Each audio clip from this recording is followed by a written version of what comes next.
of Mamaroneck politics and a talk with Trustee Tom Murphy. How Congress safely ran from Mamaroneck. Death on the tracks. Russia in the Mamaroneck schools. Status of the Verizon franchise agreement.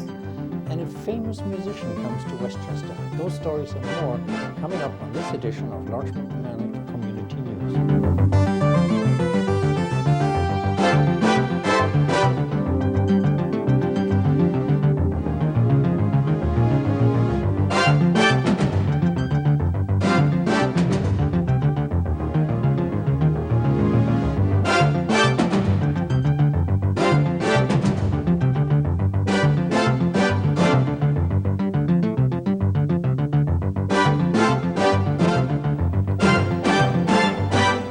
Hello and welcome to Larchmont Mamaroneck Community News. I'm Sven Oehmer. And I'm Maura Carlin. Our top story. More than a week after Election Day, and as of our taping, still no election concession from Village of Mamaroneck Mayor Phil Trifoletti. The Westchester County Board of Elections lists the uncertified official count as 1,846 votes for Democrat challenger Kathy Savolt to 1,798 for incumbent Mayor Trifoletti, a 48-vote difference. Results will not be certified until the first week of December, so we may not know the result until then, but Savolt has declared victory and is working on her transition. Trustee Tom Murphy spoke to me about what all of this means for the Village of Mamaroneck. Tom, I understand you have actually different election results than I've just reported. Can you tell us what the latest numbers you have are? As of today, today is November 15th. November 15th, the County Board of Elections is saying that Kathy Savolt won by 137 votes. That includes the absentee ballots and the affidavit ballots. And all of the absentees and affidavits have been counted? Right. I mean, they wait a week after the election to make sure that stuff didn't get lost in the mail, and because you're allowed to mail it up to a day before the election. When do the results get certified? They usually get certified. I thought it was the first week of December, yes, but that seems late. See, they have to do it a little bit earlier for the villages because our year starts in the first Monday in December. So they do it a little earlier for the villages. Most places get sworn in January 1st, so it's not an issue. They do it in December. But for the villages that vote in November, they have to move it up a little bit so that they're totally certified before we swear in. So usually it's maybe the last couple of days in November. So I understand as of November 15th, there's been no concession yet by Mayor Trifoletti. No, but like I just said, we just found out those results a little while ago. So. But Kathy Savolt is moving ahead with transition. Yes, right? Kathy's been meeting with various administrative folks in the village and trying to put together her idea of administration. Yeah. Well, let me ask you this. 134 votes is a still fairly close election. Yeah. Does that indicate to you that the village is polarized? No, I don't think necessarily it does. I think every election, the way I look at it, every election is like a ball game.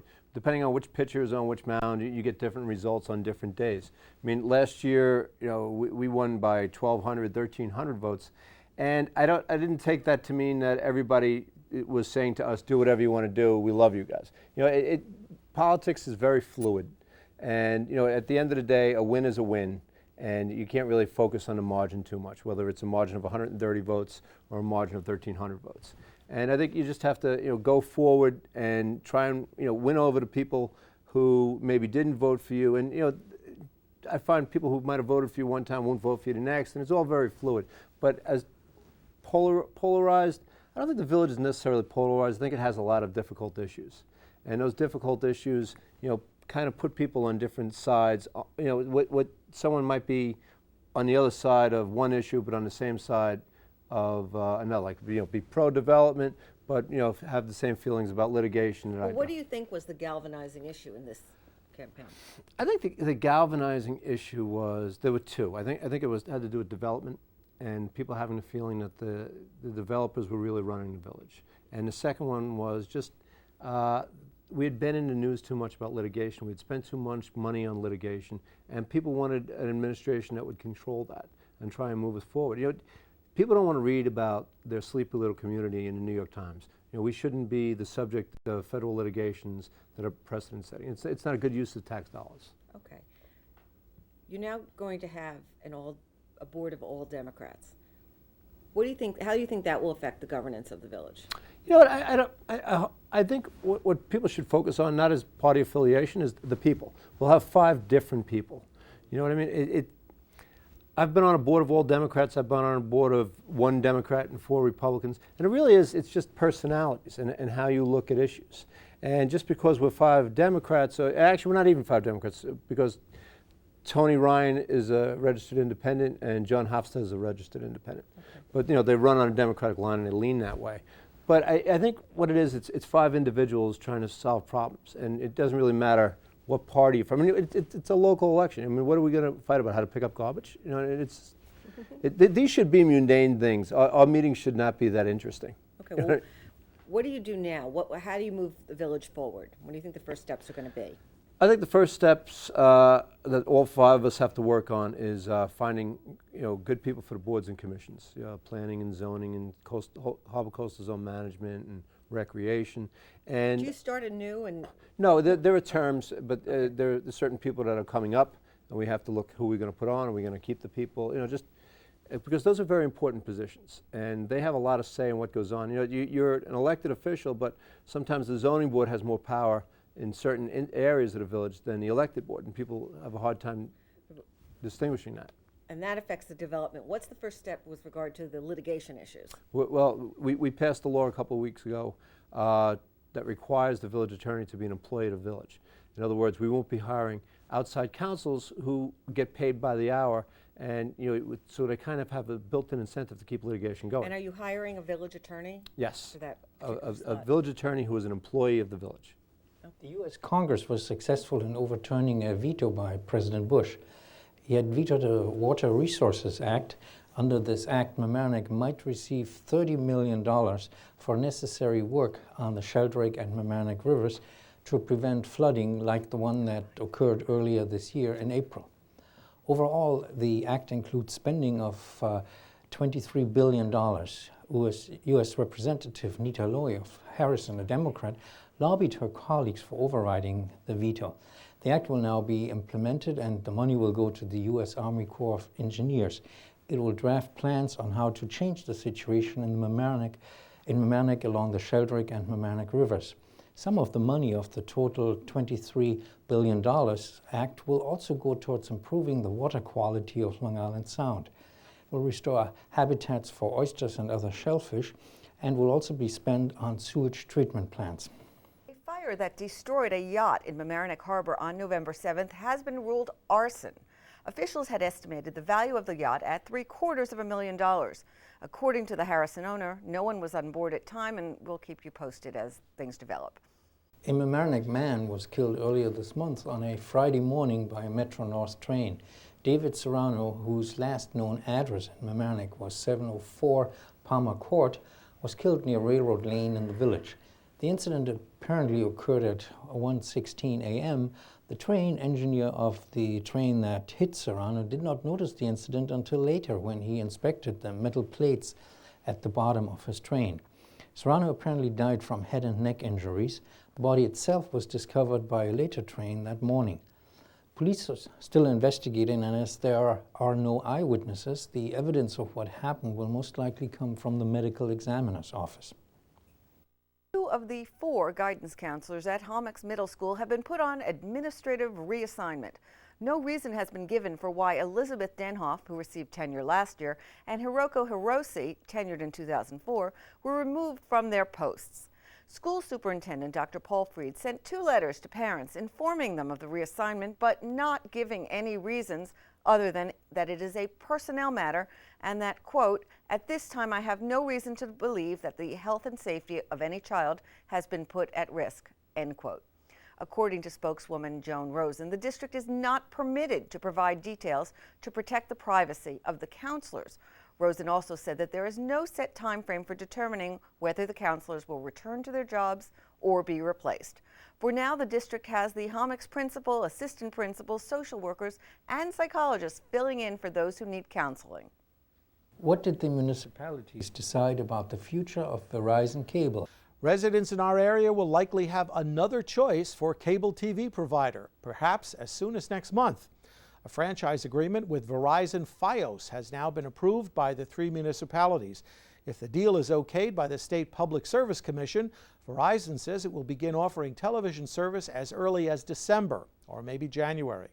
This in addition to its existing telephone and computer broadband service. Fios, or FIOS, stands for Fiber Optic Service.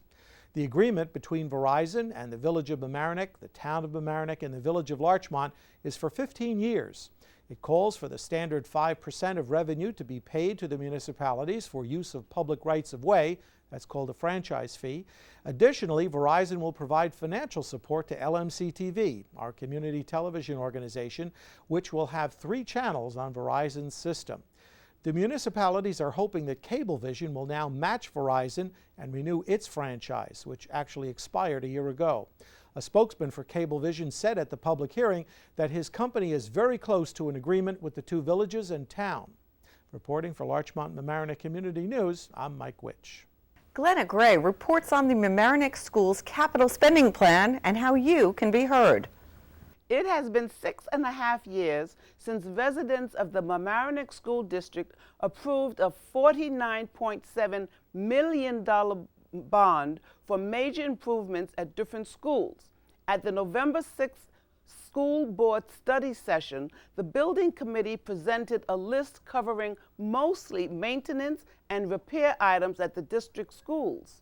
The expenses were divided into 2 categories: construction for $28.5 million, which will probably be the basis of a new bond sometime in the next year, and an energy project for $22.6 million, which could be funded on a pay-as-you-go basis through energy efficiency savings. The State Department requires a 5-year capital plan for school districts. A preliminary report was presented to the school board a year ago. The action plan presented on Tuesday, November 6th by Trustee Marsico consisted primarily of work that is needed to be done immediately for safety and maintenance purposes. The 40-year-old boiler and ventilation system at Hommocks is at the top of the list. The Director of Facilities, George McNally, noted that when the new Hommocks wing was added, the boiler capacity was not increased. The high school cupola is in serious disrepair, and it will be replaced by an aluminum replica costing much less money. Central School's 42-year-old boiler and ventilation system will also be updated. Chatsworth School needs new lighting for the auditorium and new flooring for classrooms on the Forest Park first floor. Murray's repairs includes repointing and reconfiguring the auditorium steps. All meetings for these sessions are open to the public and are held at 7:30 p.m. in the MHS tiered classroom. For Larchmont Marmaroneck Community News, I'm Glenna Gray. A couple of weeks ago, we did a story on MRSA infection and what local schools are doing to keep students safe. Mamaroneck High School student Ben Cruikshank has the student perspective. 2 weeks ago, parents in the Marmaroneck School District were informed that a student at the high school had been diagnosed and successfully treated for MRSA, methicillin-resistant Staphylococcus aureus. Although MRSA has been in the news a lot, and a student at Albert Leonard Middle School in New Rochelle had been infected previously, this is the first time Marmaroneck High School has been impacted. In his letter to parents, Dr. Paul Freed, the superintendent of schools, indicated that the case had been minor and that there is, quote, generally no reason to close schools due to a case of MRSA or to exclude a child with MRSA from school, end quote. Students at MHS were somewhat disconcerted to discover that a case of MRSA had been diagnosed. Senior Michael Levy said, "It's a little disturbing to find out that it happened at MHS, especially because the infection can be so dangerous." Other students were surprised because, as noted by Senior William Moore, the school really didn't publicize this very much, and I honestly haven't noticed any changes in procedures or cleanliness. MRSA often attacks athletes who may have small gashes and cuts and share crowded locker rooms, water bottles, and gear. However, when asked if the coaching staff had discussed MRSA with the athletes, MHS varsity ice hockey player Brian Connor said, I don't actually remember any specific instructions about MRSA in the coaches' talks with us, although they always tell us not to share water bottles. While Dr.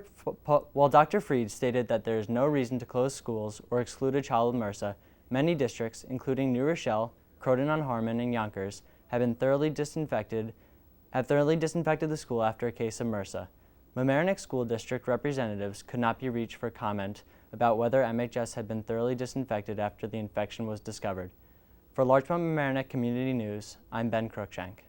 Broadway may be shut down by a strike, but the show and changes go on at the Emlyn Theater in Mamaroneck.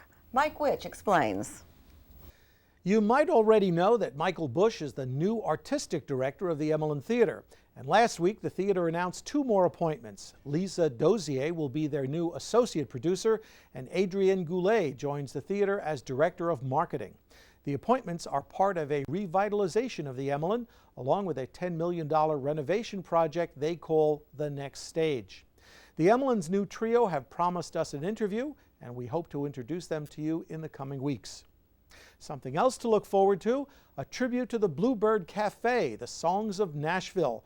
December 1st and 2nd, this is a story about songwriters and the world of country music, and it features Grammy Award-winning performers Marcus Hummin and Don Henry, along with country music stars Sherry Austin, Roxy Dean, and Randy Michaels.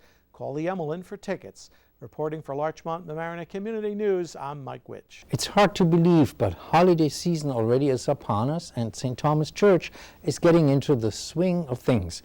Glenna Gray has more. Baked goodies, crafts, and gifts, oh my. St. Thomas Church is preparing for its holiday fair on December 1st. From 10 in the morning until 4 in the afternoon, you'll find gift baskets, jewelry, men's accessories, kids' crafts, and craft tables, and a live and a silent auction, all to raise money for local charities. And for those of you that can't wait to shop, there's a preview of Wine and Cheese Party the night before, November 30th at 7 p.m. It's only $5 to get in. But don't forget December 1st at St. Thomas Church at Boston Post Road and Mount Pleasant Avenue. Fun for the whole family. For Larchmont Mamaroneck Community News, I'm Glenna Gray. A big name is coming to Westchester music. Mike Witch tunes in. Yes, it's true. Violin virtuoso Itzhak Perlman becomes the artistic director of the Westchester Philharmonic beginning with the 2008-2009 season. He'll take over from Paul Lustig Dunkel, who co-founded the White Plains Orchestra 25 years ago. This is really big news, like Alex Rodriguez joining the Yankees or David Beckham playing soccer in the U.S. The Journal News reported that the Philharmonic's president, Neil Aaron, and executive director Joshua Warby were almost giddy with excitement when they made the announcement. Under the terms of his 3-year contract, Perlman will set the artistic tone for the orchestra and conduct 3 of its 5 concerts each season. Perlman says he's pleased with the quality of the Philharmonic, many of whose members are his friends. He also likes that Westchester is so close to his Manhattan home. Perlman jokes that he's planning what he calls comfort music for his Westchester audience, a little Brahms, some Mozart, and of course Tchaikovsky. On a serious note, both Perlman and the Westchester Philharmonic share a passion for nurturing young musicians. In 1984, the orchestra was one of the launching pads for then 12-year-old violinist Midori Gatto, now known as Midori. For his part, Perlman develops new talent with the Perlman Music Program, which his wife Toby directs. So, will music lovers now flock to see Perlman? The Philharmonic hopes so, even as audiences for classical music have declined in recent years. That, orchestra officials say, is due in large part to the loss of arts education in public and private schools. Some will come out of curiosity, but says Perlman, the important thing is that they have a great experience and say, I'd like to come back. Reporting for Larchmont Mamaroneck Community News, I'm Mike Witch. And that's it for this week's edition of Larchmont Mamaroneck Community News. If you want to see this news show again, you can. It's on every weekday night at 7 p.m. We record one show each week, and it's replayed on this channel, LMC-TV, channel 75. Or if you want to request to see it, you can. Call LMC-TV during the week at 381-2002, extension 202, and ask to see the news show. They'll try to put it on at a time that's convenient for you to watch. And this reminder, this news program is an all-volunteer effort, and we could use a few more volunteers either behind the scenes or as a reporter. Or maybe you'd like to shoot video. Whatever the case, we need you. In short, if you want to volunteer to help us put this program on, we've got something for you to do. Stop by some Thursday night in the LMC-TV studios and see how we do what we do. The LMC-TV studios are in the Marmaroneck High School, the Palmer Avenue side, just up the stairs across from the landmark Walter's hot dog stand. And we get things started around 7 p.m. and we would love to see you. It's now easier than ever to reach us at the news show. We have a mail link on the LMC-TV website. You can email story ideas, pictures, or request a phone call. And of course, you can volunteer. Just go to www.lmc-tv.org. Scroll down on the homepage until you see Contact the News Show. It's that simple. So let us hear from you. Thanks again for watching Larchmont Marmaroneck Community News. I'm Sven Ermer. And I'm Maura Carlin. Have a wonderful Thanksgiving, and we'll see you next time.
Let the water flow into the storm sewers. That means retention on their property, impervious surface now lies. Maybe it means catch basins internally in their property. Maybe it means not cutting down trees. There's a whole bunch of stuff we can promote that we're not now doing. If elected, what are your top 3 priorities? To try to perhaps implement a jitney bus service, a no-cost, non-polluting jitney bus, so that we can get our residents, not just seniors, but all of our residents, around spots in town rather than drive a car. So we cut our carbon footprint. We make it easier for people to commute, to shop on Marmaroneck Avenue, to shop in Larchmont, to go to the bank, to go to the library, to get to our parks. Make it easier for people to get around and communicate. Okay, that's 1. That's one. Oh, I'm sorry. You get 3. Okay, I get 3. Okay. I want to continue our effort to better communicate, both verbally. By that I mean in our new phone system, I would love to have a voice recognition and voice response system internally. I'd like to have a much better job on our website so that people can communicate 24 hours a day and be able to leave intelligent messages right from the website, and be able to also do visual communication, like we've been finally starting to do after years of effort, to be able to put signs up where we're contemplating a change in zoning, and also open up our zoning board to have televised coverage like they do in the village of Marmaroneck. Okay, and lastly? Oh, well, you're keeping track. That's good. Unless you consider no, flooding, 'cause we did talk about flooding is flooding. a whole bunch of stuff in itself. Other than the recreation area, I would love us to have more multi-generational recreation. I'd love to have kayaking on the reservoir, and I'd love to have kayak access at the parks for all of the town residents. And I'd love to have a teen center. That's 4. But there's a number of projects that I would like to see come to fruition, and the ideas raised by the supervisor tend to get more attention than those just raised by a council person. Okay, let's say you're elected. Well, after this election, we know that all the council people will be Democrats. What impact do you think it has to have either a Democrat or a Republican as the supervisor? Well, I don't think just the term Democrat or Republican makes the difference. It's where the person's mind is at. And are they welcoming new ideas and innovation in government? We disagree often within the town Democrats. I probably have more disagreements with Phyllis than I do with Valerie. I mean, she's a sweetheart, but she's a good influence on me because I'll go off into 16 different directions and Phyllis or Valerie will say, well, hold on here. There may be, maybe we have to consider this or that. And it's a good influence. And when we pick the replacement for Valerie, we will try to pick someone who will complement us, and it might even be a Republican. I mean, we have entertained possible Republican candidates for vacancies on the council before. You have? Yes. Okay. Yeah. We're very outgoing. The Democratic Party, we knock ourselves out to be all-encompassing and to involve as many people as we can in the decision process. Okay. Last question. Sure.